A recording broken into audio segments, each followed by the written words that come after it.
I think this pretty much defines this one picture speaks volumes. Maybe not 1,000 words. If I had more time, I'm sure I can give you 1,000 words. But this picture alone speaks volumes, encapsulates, defines the true nature of the relationship on the floor between these two individuals. Right now, as we look at this picture, Giannis is doing something. Like he's doing some crazy shit. Like something's happening. He's got the ball. Somebody's going to do something. Somebody's like, he's doing some shit. And Embiid's got nothing he can do. Embiid's like, it's just ultimately too much. That's why Giannis has been to the finals and won and has a finals MVP. That's why Embiid hasn't been out of the second round. And that's why Embiid and another guy on the other conference who hasn't been out of the conference finals get all these praise, regular season, MVP, that. And he's always in this conversation, but people have Giannis fatigue. Oh, shame on you. Shame on you for having that. LeBron, maybe. The guy's been around for 50 years. But can we at least let this man breathe? I'm telling you, nothing. And he's even got the head-to-head in this matchup here. Oof. And it's my Sixers. Oof. Likes, leans, locks, you know the drill. Thumbs up, subscribe. We appreciate you rolling with us here. Lindy's got you through the week. I have you on the weekend. We don't have a lot of games on this Saturday slate, so let's dive into it, shall we? Now, we're going to tell you about how you can make some money on DraftKings, all that other stuff aside. Let us begin, please, with an opportunity to start with the Washington Wizards. Now, this game against the Toronto Raptors right now is essentially a pick'em. I'll take the point, I believe, at home for Washington, but let's look at this. Both teams desperately need to start winning ASAP. There's really not much time left for either one of these squads.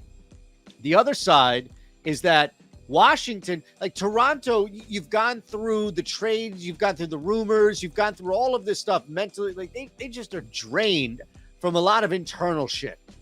Washington just hasn't been a good, consistent team. Injuries have derailed at times. They're not that deep.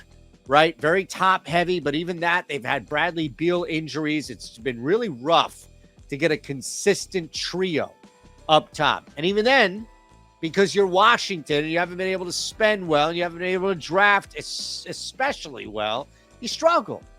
And if you can't get these guys out on the floor all together, you're struggling even more. But the Wizards have won now, and you start to look at where both of these teams in that 10-9 seed are playing game, whatever reality this may be. I think Washington has all the momentum. And at home, it's essentially a pick 'em here. I'll take the Wizards. And I don't think that there's any push, to be honest with you, on that. You may push back, and you can hit me below in the comments, as we always ask and suggest that you may. But you know, Toronto needed last-ditch effort. It still fell short. Washington won 2 straight. I'll give the home team a little bit of a benefit here with these squads more evenly matched, especially with Washington looking to catch that W again. So with that, we'll take the Wizards +1 at home lean when we're doing this now. That may change. That's why you get in early with us. Don't worry, we're going to get to these guys. But that's our first point. All right, we have this deal going on with DraftKings. Never know how long this stuff's going to last, so we invite you to jump in now with us. This is an opportunity where you can turn $5 into $150. It's super easy. Take 90 seconds out of your life. Click this link below. You have to be 21 or older. If you have a gambling problem, call 1-800-GAMBLER. And, of course, you have to live in a state where you can legally place a wager. Now, maybe someone in your house, your mother, your grandmother, your aunt, your uncle, your brother, whoever it is, as long as they're 21 or older, right? I need to get on, whatever. Okay, get them on DraftKings. Give them this link. Sign them up. You sign up. For whatever reason, you're not on DraftKings. That's ridiculous. That's absurd. Linquist has been telling you all week, I'll get to it. You sound like me yelling at my wife about the latest shit that I should be doing 5 times over that I said I'd do 5 times over. Sign up and put the $5 on the heaviest money line favorite you can find. As soon as that hits, you get $150 right back. Super easy, super simple stuff. Let's move on. We go to Cleveland. Cavs. Ooh. Are you getting a little nervous? Are you getting a little shaky right now? come off a loss despite a pretty big scoring effort. No, of course not. Pistons just get beat the shit out of, and they make stupid mistakes. They're just not a good basketball team. They've lost a bunch now in a row. At 6 in a row I'm looking at here. Not a squad you want to look at covering. Cleveland, though, at home, still pretty stellar. That hasn't dipped by any means. They haven't figured much out on the road all year. And I don't know how much that changes with this final stretch of the regular season. But back home, this is where we see a team like Cleveland put clamps down. Cleveland doesn't need to put a $140 up to send a message to Detroit. You just need to win the fucking game, man. That's it. You really need to do that. And I think Detroit is so willing to make mistakes. They're so willing to lose games. They're so willing to mess with spreads but still lose games. It's way too volatile to take a side. The easier play, in my opinion, would be going under, knowing that you don't need this overexertion from Cleveland from an offensive standpoint. And from Detroit, you're just going to get another kick in the teeth. Even if they cover the spread, I still think this thing stays under. Detroit, just not a team. They're just an ugly basketball team right now. And you don't want to mess with that. Unless they're going up against another. See, if you have a squad that's ugly going up against another ugly team, it makes it bettable. And we actually have that tonight. See? We actually have some fun tonight. Let's move on. We'll take the Miami Heat in this contest at home as we look at a pretty important game for Miami right now. And I'll say for me, it's not so much about the back-to-back, the second leg of that, or even their opponent and looking at the Atlanta Hawks coming into this game. Both of these teams playing the night before. Both of these teams probably starting out a little slow. Is there an advantage here for slower pacing and coming off the back-to-back? I don't think you need to overlook this or overthink this, pardon me. You know, Hawks were able to put up a bunch of points against the Blazers, granted at home. And Miami was just down to it with the Knicks. They needed a lot just to come back in that game alone. But both teams, I don't think Atlanta carries into this game looking to score a $150 or able to, mind you, score a $150. The easier solution here is that Miami is controlling this basketball game and that at home, it's easier for Miami to keep true to their pace, not needing to score 120 points to outlast the Hawks. Again, both teams probably starting out a little slower in the first quarter, first half, and I think that benefits the Miami Heat. So if I'm looking at the spread here, it's going to be Heat over the Hawks. I was tempted to go total. And I was thinking, you know what? If anything, it would be like a first half total. So I don't know. I have to talk to Lindquist. I'm not sure what the rules are here. I thought it was just sides and totals. But again, I could be wrong. I thought it was just sides and totals, but we'll see. I'll ask him. I'll text him. He's up, right? He's got to be up. Say, hey, can I do player props? Can I build a ladder here? Can I go triple-double, manual triple-double? Can I do that stuff? Because you know I want to. No, I'm just worried if I can do first half spreads or totals in this case, because I would go under the first half. So Heat spread is my lean, but I'll also give you the under in the first half total. We move on. The dog shit game of the week. This is just ultimate trash right here. And I want every part of it. And I want you to be a part of this too. I want this to be a community play. We're going to go over here. I'm going to be sweating this sucker out. All right? Like you are going to be. Hopefully we don't have to. But it's going to look like an old Robin Williams, rest in peace, comedy. A Howie Mandel. He's still around, right? Well, you ever see that guy? Too old stand-up? He is drenched up there on stage. I don't know. Maybe he's a workout maniac. But that man is just flowing. He looked like my 20-month-old kid working through an upper respiratory, just flowing. It's not often that I derail myself, but I don't know why Bobby's brain, Bobby's world, whatever the hell popped up in me. And shame on you if you only know Howie Mandel from that god-awful game show and not Bobby's World or that old Accelerated, and I'll leave it at that, stand-up. Anyway, that's what this game is. Just ride me through this. This is going to be a lot of energy, a lot of momentum. It's going to be a lot of kids out there just doing what they know, and that's playing basketball. They're not good enough to win games consistently, but they're each good enough to win this game. And if you really stop and take a look at that, it's not meant to be philosophical or Yogi Berra or anything like that. It's meant to be as true to the nature of it, where you've got two teams playing for absolutely nothing. And in some to most cases, they're taking on teams in different circumstances.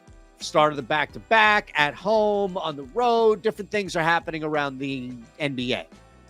In this case, it's like a perfect storm of two teams who don't want to win, but are putting kids out there who are just not good enough to do it.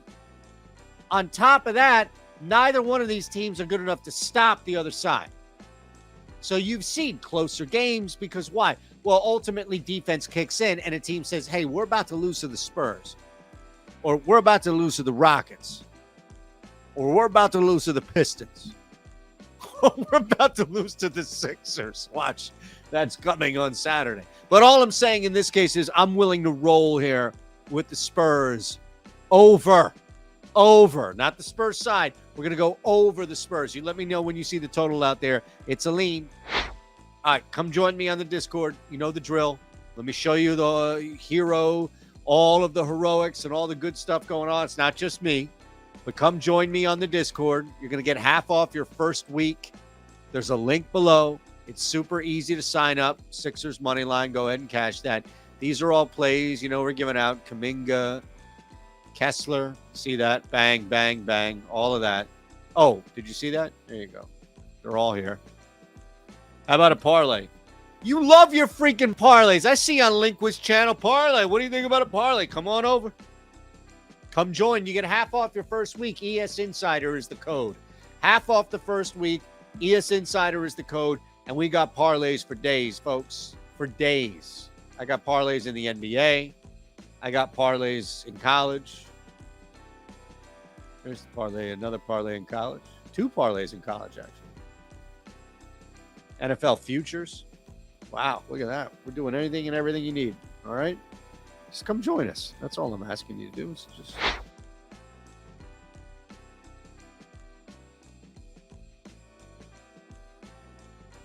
come join us. 2 games to go. Here we go. This one. What happens when these guys get together? They cancel each other out. You don't really see either one of them just full-on dominate. You don't see both of them full-on dominate. With Chris Middleton being active, James Harden playing well, Tyrese Maxey now back into the starting fold here, I'm inclined to look at this game and say, all right, what's most likely to happen? Sixers hanging this at 5. It's already been bet down from 5.5 to 5. Probably. They can probably hang in this game. Can they get up early in this game and hold a lead and ultimately blow it? Yeah, probably. Can they win outright? Yeah, I mean, this would be a game, right, where you would see, despite the history between these two guys, you would see, oh, wow, okay, well, get their ass kicked. But still, the Sixers grind this out. And then you come back to this in like the second round or whenever they meet. Say, remember that game that they kicked their ass in March? What the hell happened? Why couldn't they beat them again? Because it's March. It's not the playoffs. A little different. Early March. How about that? Oh, jeez. But I think you're really getting into this here with these two guys not leading the charge. Secondary scoring, tertiary scoring. Doesn't transfer into a 30-point night. You might get 20 from George Niang to compensate for like 18 from Embiid or Giannis, 22, something like that.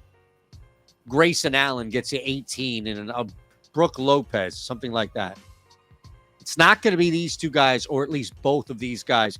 We're going to go under 228 with the Bucks. That's our second lock. First was the Cleveland under. Now our second lock is the Bucks Sixers under lock. in Milwaukee. That's 228 right now. It's just too much. 221, 222. I can deal with that, but it's way too much right now overall. Speaking of which, I don't know if it can be too much, but you had a Clippers-Kings game late in Sacramento. Now on Saturday, Sacramento turns right around and takes on the Wolves. What do we expect from Minnesota? Remember, Minnesota on the road Friday night taking on the Lakers. We already know, Rudy Gobert back in the lineup. Still, you're somewhat thin with Minnesota. Sacramento has just been on a roll overall. And it doesn't matter. You get a blip, you get a small little bump, you get a hurdle, what have you. These are not insurmountable when you've been putting together a stretch like Sacramento has been coming into Friday night. So looking at this particular matchup here, where Minnesota is nowhere near back and is still thin in a couple of areas on squad, I'm going to go with Sacramento, who isn't dealing with any injury. And that's the bigger difference. They're not dealing with injury. They're not dealing with reinsertion of injury. They're just dealing with trying to stay up top with a couple of really good teams in Memphis and Denver. So last play, just give me the Kings on the spread. All right? There you have it. Thumbs up, please. Subscribe on the way out. We'd love to see this thing grow. We love to see you being a part of it. Thank you. I'd say go Sixers, but I think I'm going to say go under since that's my lock here. No allegiance. The only allegiance we have is the cash and checks, all right? Speaking of which, come join me on the Discord. Take advantage of the 5 into 150 on DraftKings. Do all of that. Thank you, and we'll see you tomorrow for Sunday Slate.